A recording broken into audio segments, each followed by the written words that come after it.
Like, where this game's very interesting is if you listen to Richard Cockrell, who's been with Georgia since last year, he was talking to Keane Tracy, the Irish Independent, who's been over there all week, and they opened the doors, like, come in, test week, and it was like a team campaigning.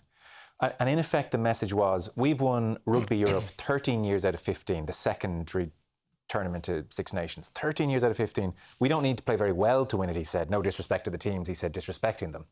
And he's like, we're stuck.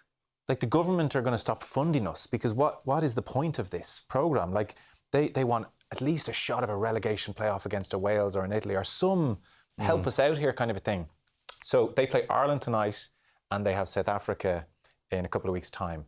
These are monumental games for Georgia. They want wins here. That's what Ireland are going into tonight. It's not a good look for rugby. Everything you just said there about Georgia hitting a ceiling and having been at that ceiling for how many years now and nowhere to go, really. It's not a good look for rugby. And we could debate, ring fencing versus, the jeopardy and around promotion, relegation, how complex that is and what's a better business model, because ultimately that's the decision. Yeah. It's not a rugby decision. It's a commercial decision, isn't it? Well, when this comes up during the Six Nations time, when we're not focused on Georgia, the glib joke that's made is, well, do we want to go to Rome for a weekend or Tbilisi? And then we move on. And Georgia must think, hang on, it's shortchanged here.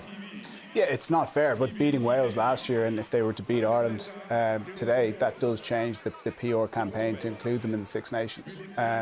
This is a huge game for Georgia. It's rare that you get a Tier 1 team coming and playing them in their own home patch.